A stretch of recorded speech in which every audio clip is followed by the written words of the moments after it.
ഞങ്ങളുടെ മൂകാംബിക ക്ഷേത്ര ദർശനം തുടക്കം പാലക്കാട് നിന്നാണ്.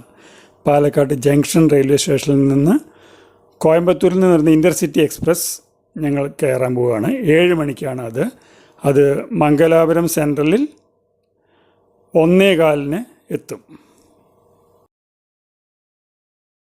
മംഗലാപുരം സെൻട്രൽ റെയിൽവേ സ്റ്റേഷനിൽ നിന്ന് മത്സ്യഗന്ധ എക്സ്പ്രസ് നിൽക്കുന്നു. 2:30 ഇതിവിടെ നിന്ന് പുറപ്പെടും. വണ്ടി മംഗലാപുരം സെൻട്രലിൽ നിന്ന് വടക്കു ദിശയിൽ നീങ്ങിത്തുടങ്ങി. 2 സൈഡിലുമുള്ള കാഴ്ചകൾക്ക് പ്രത്യേകിച്ചൊന്നും പറയാനില്ല. കർണാടക മണ്ണിലൂടെ, കർണാടകത്തിലൂടെ ഒരു യാത്ര, അത്ര തന്നെ. കോയമ്പത്തൂരിൽ നിന്നും പാലക്കാട്ടിൽ നിന്നും മൂകാംബിക ക്ഷേത്ര ദർശനത്തിനായി പ്ലാൻ ചെയ്യുന്നവർക്ക് അനുയോജ്യമായ ട്രെയിനുകളാണ് ഇത് രണ്ടും. ഇൻ്റർസിറ്റിയിൽ കാലത്ത് 7 മണിക്ക് പാലക്കാട്ടിൽ നിന്ന് കയറി ഉച്ചയ്ക്ക് 1:15 മംഗലാപുരം സെൻട്രലിൽ ഇറങ്ങുക. അവിടെ നിന്ന് മത്സ്യഗന്ധി എക്സ്പ്രസ്സിൽ ഉച്ചയ്ക്ക് 2:30 പുറപ്പെട്ട് ബൈന്ദൂരിൽ 5:30 എത്തുക. മൂകാംബിക ക്ഷേത്രത്തിന് ഏറ്റവും അടുത്ത് സ്ഥിതി ചെയ്യുന്ന റെയിൽവേ സ്റ്റേഷനാണ് ബൈന്ദൂർ അഥവാ മൂകാംബിക റോഡ്. അവിടെ നിന്നും 28 കിലോമീറ്റർ ദൂരം ക്ഷേത്രത്തിലേക്കുണ്ട്. അതിന് ധാരാളം ടാക്സികളും ഓട്ടോറിക്ഷകളും അവൈലബിൾ ആണ്. ടാക്സിക്ക് 1000 രൂപ കൊടുക്കേണ്ടി വരും, ഓട്ടോറിക്ഷയ്ക്ക് 600 രൂപയും കൊടുക്കേണ്ടി വരും. ബൈന്ദൂർ എന്നത് വളരെ ചെറിയൊരു സ്റ്റേഷനാണ്. ഏതാണ്ട് 1 മിനിറ്റോ 1.5 മിനിറ്റോ അവിടെ നിർത്തുകയുള്ളൂ. അപ്പോൾ എത്രയും പെട്ടെന്ന് വണ്ടിയിൽ നിന്ന് ഇറങ്ങാൻ ശ്രദ്ധ കാണിക്കണം. നമ്മൾ ബൈന്ദൂർ സ്റ്റേഷനിൽ എത്താറായി. ഞങ്ങൾ ഇറങ്ങാനുള്ള തയ്യാറെടുപ്പിലാണ്. ഇതാണ് ബൈന്ദൂർ സ്റ്റേഷൻ്റെ പരിസരം. വളരെ വിജനമായിട്ടുള്ളൊരു സ്റ്റേഷനാണ്. ഒട്ടും ആൾക്കാരോ അല്ലെങ്കിൽ തിക്കും തിരക്കോ ഇല്ലാത്ത ശാന്തമായിട്ടുള്ള ഒരു സ്റ്റേഷൻ. കണ്ടില്ലേ, മൂകാംബിക റോഡ്, അങ്ങനെയും പേരുണ്ട്. ബൈന്ദൂർ എന്ന് പറയും, മൂകാംബിക റോഡ് എന്നും സ്റ്റേഷന് പേരുണ്ട്. അപ്പോൾ അവിടെ നിന്ന് പുറത്തേക്ക് കിടന്ന് ഒരു ചെറിയ വഴിയിലൂടെ മുന്നോട്ട് പോകുന്ന ഞങ്ങളൊരു ടാക്സിയിൽ കുറച്ച് ദൂരം കഴിഞ്ഞാൽ അത് ഇടത്തോട്ട് തിരിഞ്ഞ് ഗോവ മംഗലാപുരം ഹൈവേയിലേക്ക് കയറും. അത്ര തിരക്കില്ലാത്ത വഴിയാണ്. ട്രാഫിക് ജാം അങ്ങനത്തെ പ്രശ്നങ്ങളൊന്നുമില്ല. ആ സ്റ്റേഷനിലേക്ക്, ചെറിയ സ്റ്റേഷനിൽ ഇറങ്ങുന്ന ആൾക്കാർ നമ്മൾ ഹൈവേയിലേക്ക് എത്തിക്കഴിഞ്ഞു. ഇനി ഹൈവേയിൽ നിന്ന് അടുത്ത ജംഗ്ഷനിൽ ഇടത്തോട്ട് തിരിഞ്ഞ് നമ്മൾ മൂകാംബിക ഡയറക്ഷനിൽ കിഴക്കോട്ട് പോവുകയാണ്. ഇപ്പോൾ ഈ ഹൈവേ പോകുന്നത് തെക്കോട്ടാണ്, മംഗലാപുരം ഡയറക്ഷനിൽ. അവിടുന്ന് ലെഫ്റ്റിലേക്ക് തിരിയുമ്പോൾ നമ്മൾ കിഴക്കോട്ട് 28 കിലോമീറ്റർ കിഴക്ക് മാറിയിട്ടാണ് ഈ മൂകാംബിക ക്ഷേത്രം സ്ഥിതി ചെയ്യുന്ന കൊല്ലൂർ നിലനിൽക്കുന്നത്. കൊല്ലൂർ എന്ന സ്ഥലം. അപ്പോൾ കൊല്ലൂരിലേക്കുള്ള വഴി വലിയ ഗംഭീരം എന്ന് പറയാനില്ലെങ്കിലും നല്ല വഴിയാണ്. കുണ്ടും കുഴിയില്ലാത്ത നല്ല ഹൈ സ്പീഡിൽ വണ്ടി ഓടിച്ച് പോകാൻ സാധിക്കും. പിന്നെ ഇത് ടൈമിങ്ങും വളരെ ഈ ട്രെയിനിൻ്റെ സൗകര്യമാണ്. 5:30 എത്തിക്കഴിഞ്ഞ് നമ്മൾ 6:30 കൊല്ലൂരെത്തുന്നു. എങ്ങനെയും 7 മണിയുടെ ദീപാരാധന നമുക്ക് അമ്പലത്തിൽ തൊഴാൻ സാധിക്കും. അപ്പോൾ അതൊരു വലിയ മെച്ചമാണ്. കാലത്ത് പുറപ്പെട്ടു കഴിഞ്ഞ് ദീപാരാധന സമയത്ത് എത്തുന്നു.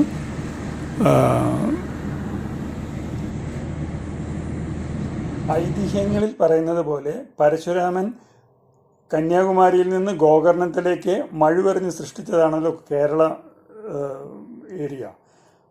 ആ കേരളത്തിൻ്റെ സംരക്ഷണയ്ക്കായി 4 അംബികമാരെ പ്രതിഷ്ഠിച്ചതിൽ ഒരു അംബികയാണ് മൂകാംബിക ക്ഷേത്രത്തിൽ ദേവിയായി കുടികൊള്ളുന്നത്. അപ്പോൾ കേരളക്കരയുമായി ബന്ധമുള്ള ഒരു ഐതിഹ്യം എന്ന നിലയ്ക്കോ എന്തോ ഈ അമ്പലത്തിൽ ദർശനത്തിന് വരുന്നവരിൽ ഭൂരിപക്ഷം പേരും മലയാളികൾ തന്നെയാണ്. പിന്നെ വേറൊരു ഐതിഹ്യം കൂടിയുണ്ട്. എന്ന് മലയാളികൾ ഇവിടെ വരവ് നിർത്തുന്നുവോ അന്ന് ഈ അമ്പലത്തിൻ്റെ ചൈതന്യം കുറയുന്നും ഒരു ബിലീഫുണ്ട്.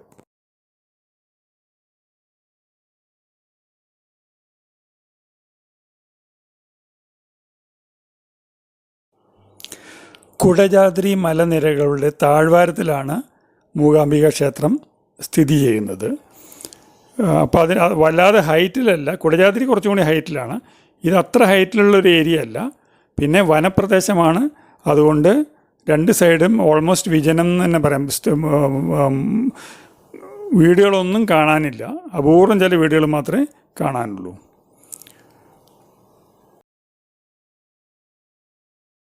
ഞങ്ങൾ മുൻകൂട്ടി റൂം റിസർവ് ചെയ്തിട്ടാണ് യാത്ര പുറപ്പെട്ടത്. ബീന റെസിഡൻസി എന്ന് പറഞ്ഞ ലോഡ്ജിലാണ് ഞങ്ങൾ റൂം അറേഞ്ച് ചെയ്തത്. അവർ വളരെ സഹകരണ മനോഭാവമുള്ളവരാണ്. അവരായിട്ട് തന്നെ ടാക്സി എല്ലാം അറേഞ്ച് ചെയ്തു. അതുകൊണ്ട് ബൈന്ദൂർ സ്റ്റേഷനിൽ ഇറങ്ങി ഞങ്ങൾക്ക് അലഞ്ഞു തിരിഞ്ഞ് നടക്കേണ്ടി വന്നില്ല. ടാക്സി കറക്റ്റായിട്ട് സ്റ്റേഷന് പുറത്ത് വെയിറ്റ് ചെയ്യുന്നുണ്ടായിരുന്നു. ഞങ്ങളതിൽ ഇതാണ് നമ്മൾ ബീന റെസിഡൻസി ഇതിലേക്ക് എത്തിക്കഴിഞ്ഞു. നല്ല എടുപ്പുള്ള ഒരു ബിൽഡിങ്ങാണ്. ചുറ്റുവട്ടത്ത് മരാമത്ത് വർക്ക് വേറെ ബിൽഡിങ്ങുകളിൽ നടക്കുന്നതുകൊണ്ട് കുറച്ച് അലങ്കോലപ്പെട്ട് കിടക്കുന്നുണ്ട് റോഡ് സൈഡും അതിൻ്റെ പരിസരവും. അപ്പോൾ പണി കഴിഞ്ഞാൽ ഒന്നുകൂടി നന്നാവും. നല്ല വൃത്തിയുള്ള ലോഡ്ജാണ്. എല്ലാ സൗകര്യങ്ങളും ഉണ്ട്. ലോഡ്ജിൻ്റെ ഉള്ളിൽ തന്നെ ഒരു റെസ്റ്റോറൻറ്റ് ഉണ്ട്. അവിടുന്ന് ഹോംലി മീൽസും ഹോംലി ഫുഡും കിട്ടുന്നതായിരിക്കും. പിന്നെ കാർ പാർക്കിങ്ങിനും ഒരു ബുദ്ധിമുട്ടുമില്ല. നല്ല ഒരു 10-15 കാറിന് പാർക്ക് ചെയ്യാൻ നിഷ്പ്രയാസം സാധിക്കുന്ന അത്രയും ഏരിയ ലോഡ്ജിൻ്റെ സൈഡിലുണ്ട്. പിന്നെ ഹോട്ടൽ ഭക്ഷണം കഴിക്കാനുള്ള പുറമെ ഹോട്ടലിൽ പോകണമെങ്കിൽ അതും അടുത്തടുത്തായിട്ട് തന്നെ ഉണ്ട്. ഇതാക്കേണ്ടത് ഇൻറ്റീരിയറാണ് ലോഡ്ജിൻ്റെ. വളരെ വൃത്തിയായിട്ട് ഇരിക്കുന്നു. അപ്പോൾ കാണുന്നതാണ് റെസ്റ്റോറൻറ്റ്. നല്ല പെരുമാറ്റം. ഞങ്ങൾക്ക് വളരെ ഇഷ്ടപ്പെട്ടു ഈ റെസിഡൻസിയിലത്തെ താമസം. ഇതാ കാർ പാർക്കിംഗ് കണ്ടില്ലേ, എത്ര കാറുകൾക്ക് ഇടാൻ പറ്റും. നല്ല സൗകര്യമാണ്. അതിന് വേണ്ടി തിക്കി നടക്കണ്ട. വളരെ കൺവീനിയൻ്റ് ആയിട്ടാണ്. പിന്നെ മരാമത്ത് പണികൾ അപ്പുറത്തും ഇപ്പുറത്തും നടക്കുന്നതുകൊണ്ട് കുറച്ച് അലങ്കോലപ്പെട്ട് കിടക്കുന്നുണ്ട്, അത് മാത്രം. അതർവൈസ് അതൊരു നല്ല താമസ സ്ഥലമാണ്. ഒരു 2 മിനിറ്റ് കൊണ്ട് നമുക്ക് അമ്പലത്തിലേക്ക് നടന്ന് എത്താനും പറ്റും. ലോഡ്ജ് മാനേജർ അജയനെ പരിചയപ്പെടാം. എന്താണ് പേര്? അജയ് അല്ലേ? ഇവിടെ കുറേ കാലമായോ? അത് ശരി. അപ്പോൾ ഇവിടെ എത്ര റൂമുണ്ട്? 40 റൂമുണ്ട് ടോട്ടല്. അതിൽ 28 AC double bed, 5 4 bed AC, ബാക്കി ഡബിൾ ബെഡ് നോൺ AC. അത് ശരി. ഈ എല്ലാം ഏത് സീസണിലത് ഹൗസ്ഫുള്ളാവുമോ? ആക്ച്വലി ഇപ്പോൾ കേരളത്തിൽ വെക്കേഷനാണ് ഇവിടുത്തെ തിരക്ക്. കേരളത്തിൽ ഇപ്പോൾ 2 ദിവസം ഒരുമിച്ച് ലീവ് കിട്ടി കഴിഞ്ഞാൽ ഇവിടെ തിരക്കാണ്. അതാണ് മെയിൻലി കേരളത്തിലെ വെക്കേഷനാണ് ഇവിടുത്തെ തിരക്ക് വരുന്നത്. എത്ര ദിവസം മുമ്പ് ഒരു അഡ്വാൻസ് ബുക്ക് ചെയ്യാൻ പറ്റും? നമുക്കിപ്പോൾ 2 മാസം 3 മാസം മുമ്പൊക്കെ ബുക്ക് ചെയ്യണവരുണ്ട്. കൺഫേം ആയിട്ട് അവർ ട്രെയിൻ ടിക്കറ്റ് കാര്യങ്ങൾ അല്ലെങ്കിൽ അവർ പ്രോഗ്രാം ഫിക്സ് ആക്കി കഴിഞ്ഞാൽ അപ്പോൾ തന്നെ നമ്മളടുത്ത് വിളിച്ചിട്ട് അഡ്വാൻസ് അടിച്ചിട്ട് ബുക്ക് ചെയ്യണമുണ്ട്. കാർ പാർക്കിംഗ് ഒരു ഇഷ്യൂ അല്ലാതോ? ഇല്ല, കാർ പാർക്കിംഗ് ആവശ്യത്തിനുള്ള കാർ പാർക്കിംഗ്. പിന്നെ ട്രെയിനിൽ നിന്നുള്ള പിക്കപ്പ് നിങ്ങൾ എല്ലാ സ്റ്റേഷനിലും എല്ലാ വണ്ടികളുടെ പിക്കപ്പ് എല്ലാം മംഗലാപുരത്ത്, ഉടുപ്പി, കുന്താപുര, വൈദ്യൂർ എല്ലാ സ്റ്റേഷനിലും ഉണ്ട്. പിന്നെ എയർപോർട്ടിൽ നിന്ന് അങ്ങനെയെല്ലാം പിക്ക് ചെയ്യുന്നത്. ഓക്കെ, വളരെ താങ്ക് യു വെരി മച്ച്.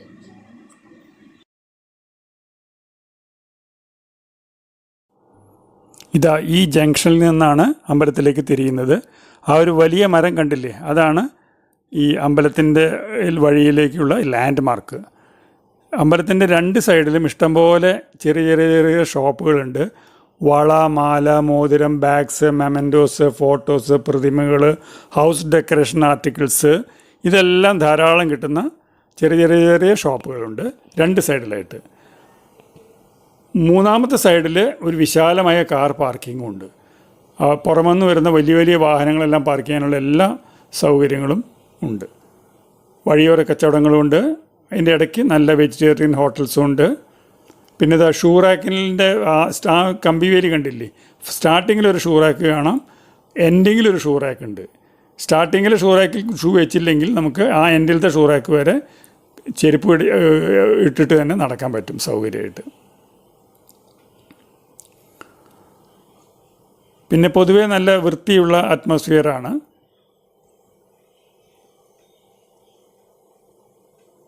എത്ര തിരക്കുണ്ടായാലും അവരത് നന്നായിട്ട് മെയിൻറ്റെയിൻ ചെയ്യുന്നുണ്ട്. അവിടുത്തെ പരിസരമൊക്കെ നന്നായിട്ട് മെയിൻറ്റെയിൻ ചെയ്യുന്നുണ്ട്. ഇതാണ് ആ കാർ പാർക്കിംഗ് എന്ന് പറഞ്ഞില്ലേ, വിശാലമായിട്ടുള്ള കാർ പാർക്കിംഗ് എന്ന് പറഞ്ഞ സ്ഥലം ഇതാണ്, കണ്ടില്ലേ.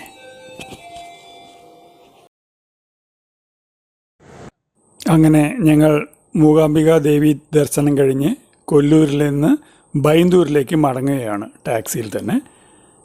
ഇവിടുത്തെ KSRTC ബസ് സ്റ്റാൻഡാണ്. നല്ലൊരു അനുഭവങ്ങളായിരുന്നു ഞങ്ങളുടെ ഈ യാത്രയിൽ. പിന്നെ പ്രോപ്പറായിട്ട് പ്ലാൻ ചെയ്ത് കഴിഞ്ഞാൽ സമാധാനമായിട്ട് നമുക്ക് യാത്രകളെല്ലാം നടത്താം. ഉദാഹരണത്തിന് ഈ ട്രെയിനുകൾ തമ്മിലുള്ള ഗ്യാപ്പ് സഫിഷ്യൻറ്റ് ഗ്യാപ്പ് ഉണ്ടെങ്കിൽ അത്യാവശ്യം ഒന്ന് ഡിലേ ആയാലും നമുക്ക് മേക്കപ്പ് ചെയ്യാം. ഇപ്പം ഞങ്ങൾ തിരിച്ചു പോകാൻ പോകുന്നത് ബൈന്ദൂരിൽ നിന്ന് 5:30 ഉള്ളൊരു ട്രെയിനുണ്ട്. അത് ഗോവയിൽ നിന്ന് വരുന്ന ഒരു ട്രെയിനാണ്. മംഗലാപുരം വരെ മാത്രമേ ഉള്ളൂ. ഒരു സ്പെഷ്യൽ ട്രെയിനാണെന്ന് തോന്നുന്നു. അത് 5:30 കയറിയാൽ 9 മണിയോടുകൂടി മംഗലാപുരം സെൻട്രലിലേക്ക് എത്തും. പിന്നീട് നമ്മുടെ വെസ്റ്റ് കോസ്റ്റ് എക്സ്പ്രസ് പാലക്കാട്ടേക്കുള്ളത് മംഗലാപുരം ചെന്നൈ എക്സ്പ്രസ് ഉണ്ടല്ലോ, അത് രാത്രി 11:45. അപ്പോൾ നമുക്ക് സഫിഷ്യൻറ്റ് ടൈം കിട്ടും. രാത്രി 9 മണിക്ക് എത്തിക്കഴിഞ്ഞ് ഡിന്നറും കാര്യങ്ങളെല്ലാം സെൻട്രൽ സ്റ്റേഷനിൽ നിന്ന് കഴിക്കാം. അതിനുശേഷം സൗകര്യമായി പ്ലാറ്റ്ഫോമെല്ലാം കണ്ടുപിടിച്ച് 11:45 കയറി ബെർത്തിൽ കിടന്നാൽ കാലത്ത് 6 മണിക്ക് പാലക്കാട്. വളരെ നല്ല അറേഞ്ച്മെൻറ്റ്. പിന്നെ വേറൊരു കാര്യം ശ്രദ്ധിക്കാനുള്ളത്, ഏതാണ്ട് 25 ബോഗി ഉള്ള ഒരു എക്സ്പ്രസ് ട്രെയിനാണ് ഈ ഗോവയിൽ നിന്ന് വരുന്നത് ബൈന്ദൂരിലേക്ക്. ബൈന്ദൂരിൽ ഹാർഡ്ലി 1 മിനിറ്റേ നിർത്തുള്ളൂ. അപ്പോൾ നമ്മളുടെ ബോഗി, റിസർവ്ഡ് ബോഗി എവിടെയാണെന്നുള്ളത് കണ്ടുപിടിച്ച് ആ എത്രാമത്തെ കോച്ചാണ് ഫ്രം എൻജിൻ അത് കണ്ടുപിടിച്ച് പ്രോപ്പർ സ്ഥലത്ത് നിന്നില്ലെങ്കിൽ നമുക്ക് ട്രെയിനിൽ കയറി പറ്റാൻ പറ്റില്ല. അപ്പോൾ ആ പ്രോപ്പർ സ്ഥലം അന്വേഷിച്ച് കണ്ടെത്തേണ്ടത് വളരെ അത്യാവശ്യമാണ്. ഇതാ ഞങ്ങൾ ബൈന്ദൂർ സ്റ്റേഷനിലെത്തി. കണ്ടില്ലേ, വിജനമായിട്ടുള്ള സ്റ്റേഷനാണിത്. കന്നുകാലികളും നായ, ആട് ഇതെല്ലാം പ്ലാറ്റ്ഫോമിൽ കൂടെ കയറി ഇറങ്ങുന്ന കാഴ്ച കാണാം. നമ്മൾ സീറ്റിലിരിക്കുമ്പോൾ തന്നെ പശുക്കളെല്ലാം തൊട്ടടുത്ത് വന്നിട്ട് എന്തെങ്കിലും ഭക്ഷിക്കാൻ കിട്ടുന്ന നോക്കുകയായിരിക്കും. പക്ഷേ നമ്മൾക്ക് ശരിക്കും പേടിയാവും, കൊമ്പുള്ള പശുവൊക്കെ തൊട്ടടുത്ത് വന്ന് നിൽക്കുമ്പോൾ.